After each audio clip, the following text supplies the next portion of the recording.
encore une fois dans le cadre des cours à distance. Alors, comme vous le savez, cette séance, nous allons aborder la continuité de notre cours de la dernière fois, la méthode de travail de l'examen régional de langue française, destiné bien sûr aux élèves de la première bac, présenté par le biais de Karim.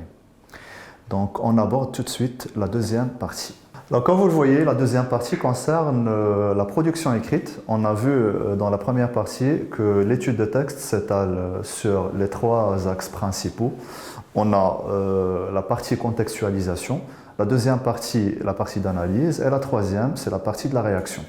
Alors, les 10 points qui restent, bien sûr, seront consacrés à la production écrite. Bien, la première étape pour aborder un sujet de production écrite, c'est de lire le sujet, détecter le thème, et puis on va arriver aux étapes suivantes. On lit d'abord le sujet. Beaucoup de personnes estiment que le meilleur moyen de punir un prisonnier est le recours à la violence. Exemple, torture physique, psychologique, des coups de bâton, etc. Partagez-vous ce point de vue? Alors, quand on vous pose ce genre de questions, partagez-vous ce point de vue? C'est-à-dire que vous êtes amené à exprimer un avis personnel.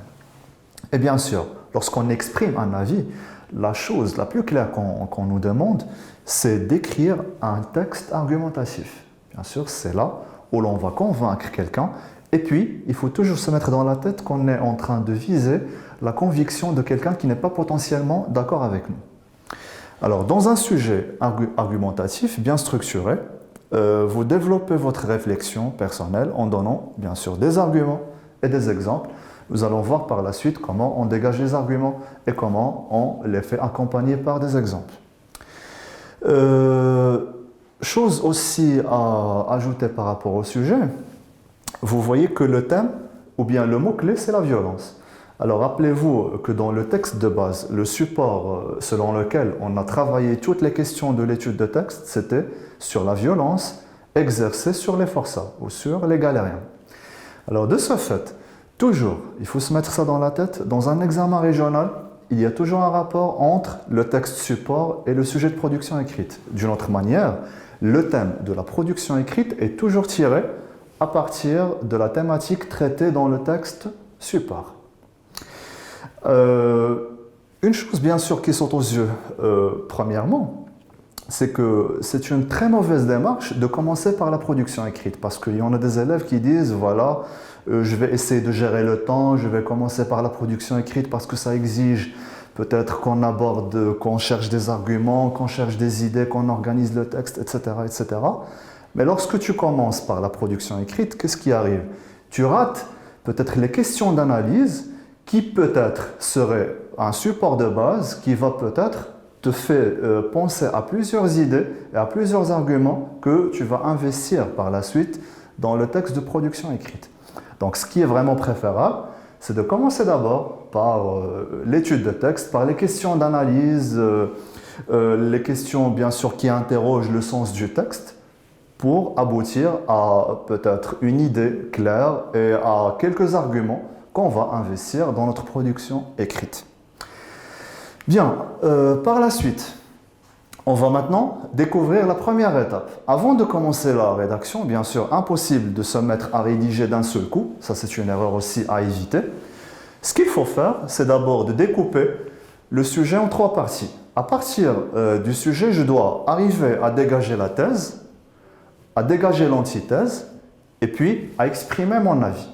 Alors, qu'est-ce que c'est que la thèse? La thèse, c'est l'idée défendue par la consigne ou bien par le sujet.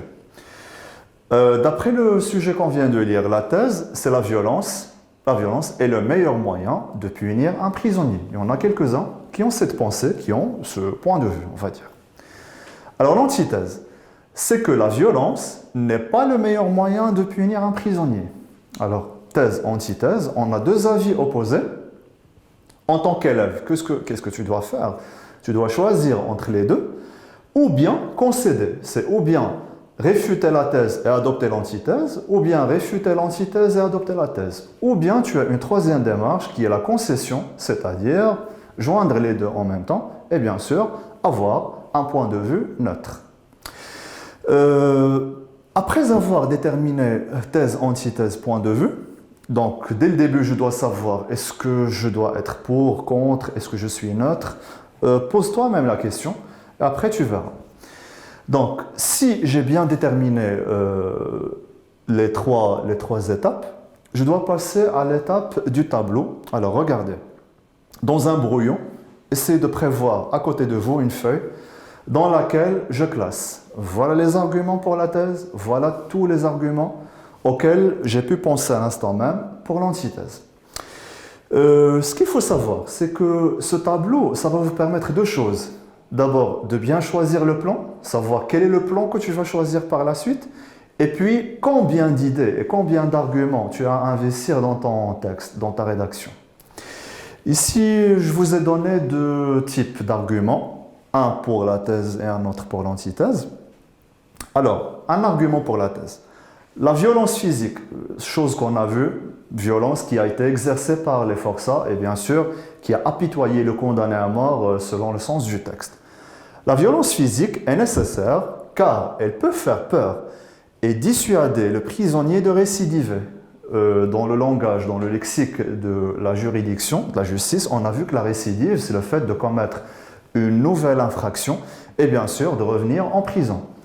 Donc, pour ceux qui adoptent cette thèse, ils se disent, voilà, cette violence, elle peut être dissuasive, c'est-à-dire, elle peut empêcher les prisonniers à commettre une nouvelle infraction et bien sûr d'avoir peur de revenir en prison. Ceux qui pensent le contraire, qu'est-ce qu'ils disent? Ils disent que non, la violence contre un prisonnier n'engendre que la haine et encore des complexes psychologiques. Au lieu de préparer un prisonnier à être un bon citoyen, c'est-à-dire au lieu de le réintégrer dans la société, qu'est-ce qu'on fait? Celui-ci devient de plus en plus acharné contre le système. Quand on dit contre le système, contre la société d'une manière générale. D'accord? Alors, ça c'est un exemple de deux arguments, mais vous, lorsque vous êtes en train de faire, bien sûr, votre texte, il faut prévoir tous les arguments possibles, que ce soit pour la thèse ou pour l'antithèse. Abstraction faite de votre avis, que vous soyez pour ou contre, l'essentiel, c'est de mettre à côté de vous tous les arguments possibles, parce qu'après, vous serez amené, comme je l'ai dit, à choisir le plan. La suite. Maintenant, j'ai devant moi thèse, antithèse. Je peux dire, voilà quel est mon avis sur la question. J'ai classé dans un tableau toutes les idées possibles, tous les arguments possibles. Qu'est-ce qu'il me reste à faire? Choisir le plan. Vous avez trois choix possibles, bien sûr, suivant le sujet qu'on vient de voir. Un plan simple ou thématique, un plan dialectique ou bien un plan concessif. D'ailleurs, dans le dialectique, il y a le concessif, je vais expliquer pourquoi. Imagine que dans le tableau que j'ai classé, voilà, je vais vous donner un cas maintenant, j'ai un seul argument pour la thèse, j'ai plusieurs arguments pour l'antithèse. Alors, à votre avis, quel plan serait le plus adapté? Bien, je crois que vous avez reconnu la réponse. Alors, ça ne serait pas bien sûr le plan dialectique. Pourquoi? Parce qu'il y a un déséquilibre entre les arguments de la thèse et les arguments de l'antithèse. Alors, pour éviter ce déséquilibre dans le plan dialectique, je dois très simplement recourir au plan thématique ou simple, parce que dans le plan simple, qu'est-ce qu'on me demande? On me demande d'exprimer mon avis seulement, et puis de le décliner par un certain nombre d'arguments. Que ce soit dans la démarche inductive ou bien déductive, c'est-à-dire je peux commencer par l'argument, les arguments et finir par le point de vue, comme je peux commencer par le point de vue et finir par les arguments. Alors, si j'ai ce décalage, bien sûr, entre la thèse et l'antithèse, le plan simple serait le plus adapté. Si j'ai un équilibre, par contre, voilà, j'ai trois arguments pour la thèse, trois autres pour l'antithèse, et j'en ai d'autres arguments pour étayer mon avis. Alors là, qu'est-ce que je dois faire? Voilà, le plan dialectique serait vraiment très convenable. Alors, qu'est-ce que je fais? Je prévois trois arguments pour la thèse, trois autres pour l'antithèse, et puis quelques autres arguments pour mon point de vue, si je suis d'accord avec la thèse ou si je suis d'accord avec l'antithèse.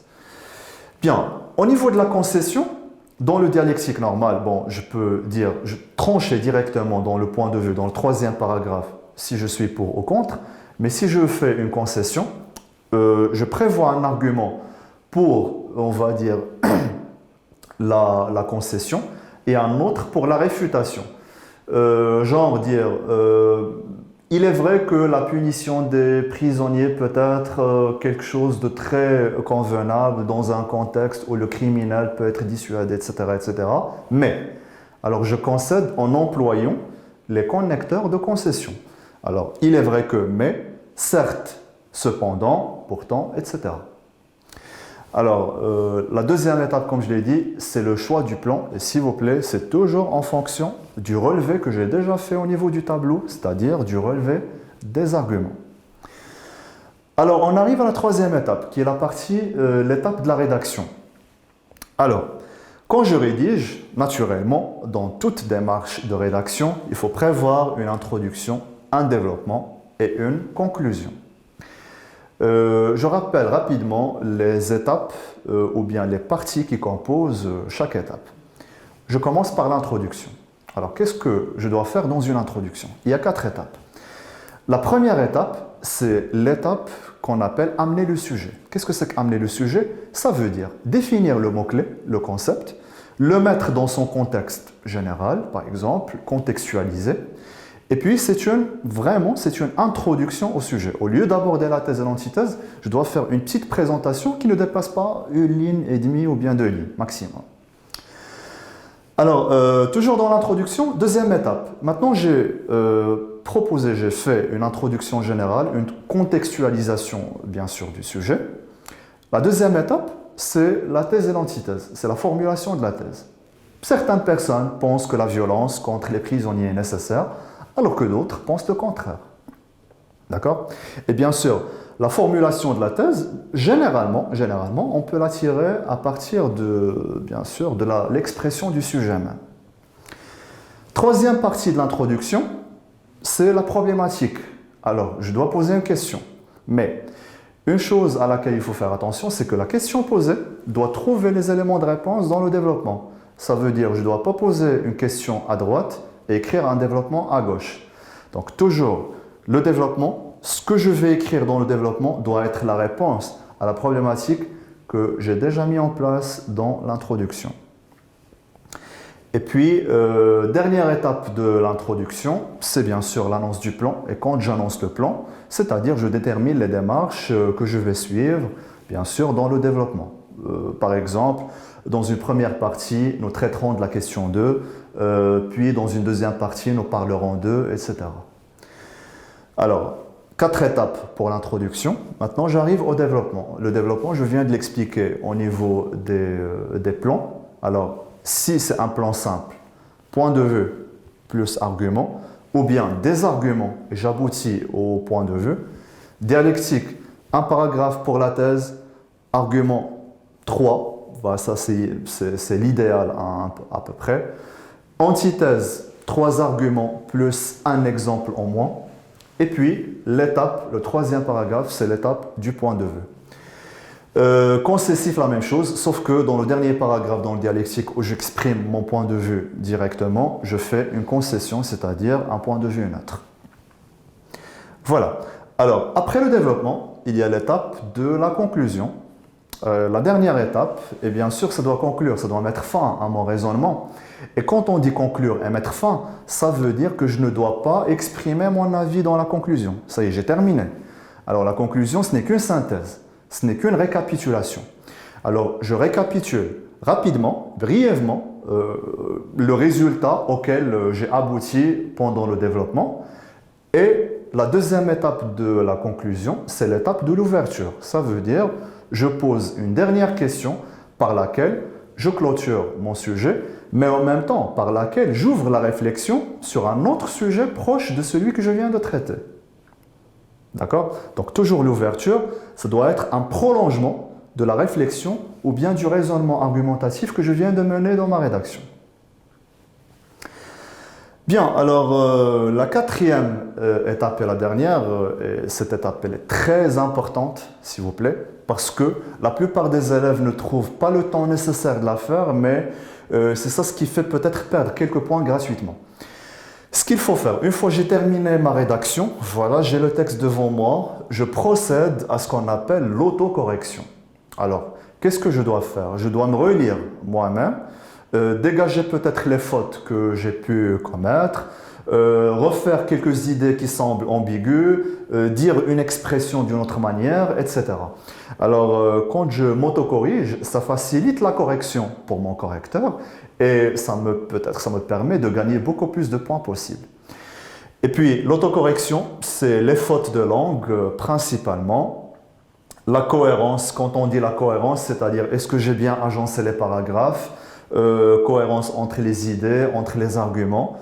Et la pertinence des arguments, est-ce que les arguments choisis sont en plein dans le sujet, c'est-à-dire n'y a-t-il pas un argument peut-être qui sera hors sujet? D'accord? Voilà, donc une fois que je termine la partie relecture et autocorrection, bien sûr, j'affine mon texte et bien sûr, je donne ma copie.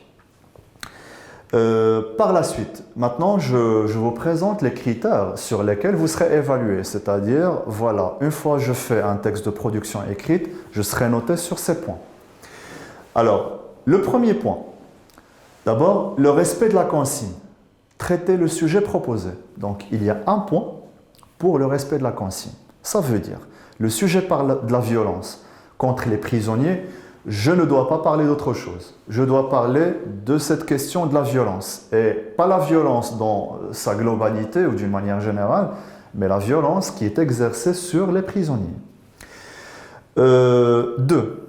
L'organisation et la cohérence du texte sur 2 points. Qu'est-ce que c'est qu'organisation? C'est la question de la planification dont j'étais en train de parler. Lorsque j'ai parlé des plans, alors j'ai parlé du fait d'organiser le raisonnement selon un plan thématique, selon un plan concessif, un plan dialectique. Donc cette organisation et cette cohérence qui fait aboutir une idée vers une autre, etc., ça fait gagner 2 points. 3e critère, c'est le choix d'arguments précis et pertinents. Donc les arguments doivent être dans le sujet, ne doivent pas être hors sujet. Les arguments doivent viser la conviction, parce que s'il vous plaît, il y a, on va dire, beaucoup d'élèves un peu oublient un petit peu cette idée que quand je suis en train d'écrire un texte argumentatif, je ne l'écris jamais pour moi-même. Alors, une fois j'écris un texte argumentatif, une fois j'argumente, c'est que je tente de convaincre quelqu'un qui n'est pas potentiellement d'accord avec moi. Ça veut dire quelqu'un que je suppose qu'il est bien sûr en désaccord avec ce que je pense. Alors si j'écris pour quelqu'un qui n'est pas d'accord avec moi, je dois investir vraiment tous les arguments, les possibles et l'impossible. Donc pour le convaincre et pour l'amener à adopter mon point de vue. Donc si on se met dans la tête cette idée, c'est qu'on réussit pleinement cette question de la précision et de la pertinence des arguments. Bon, ça c'est sur 2 points. Reste, voilà, ça va vous étonner un petit peu parce que 5 points, c'est consacré seulement à la correction de la langue. Donc, 5 points pour le respect de la consigne, la cohérence, la pertinence des arguments, et la moitié de la note pour la langue. Pourquoi pour la langue? Parce que c'est le moyen de la communication, c'est le moyen de l'expression. Alors, si j'ai les meilleures idées dans le monde et que je n'arrive pas à les exprimer d'une bonne manière, d'une manière correcte, alors là, ça entrave la communication entre moi et mon destinataire. Et par conséquent, là, vous serez en train de perdre beaucoup de points. Alors, correction de la langue, ça comprend la syntaxe. La syntaxe, ça veut dire la structure des phrases. Le vocabulaire adéquat, quand je dis vocabulaire adéquat, ça veut dire adapté à la situation, adapté à la thématique, à l'argumentation. L'orthographe des mots, ça c'est clair. La conjugaison des verbes. Généralement, dans l'argumentation, on préfère toujours conjuguer les verbes au présent de l'indicatif parce qu'on n'est pas dans le récit. Ça ne pose pas généralement beaucoup de problèmes. Et puis, un point très important, c'est la ponctuation. Bien, impossible d'imaginer un texte où il n'y a pas de point, ni virgule, ni point-virgule, ni de point, etc. Alors, c'est la ponctuation qui donne un sens au texte. Alors, si je ne mets pas de virgule, si je termine une idée, une phrase sans mettre un point, ça risque d'être mal compris et ça fait bien sûr beaucoup de contresens. Donc, pour éviter ces phénomènes, il faudrait toujours veiller à la bonne ponctuation du texte. Voilà, donc sur ce, on termine. Bien sûr, j'espère que ce petit exposé sur la démarche de la préparation de l'examen régional vous a apporté un plus. Et puis, voilà, je vous remercie pour votre attention et à bientôt.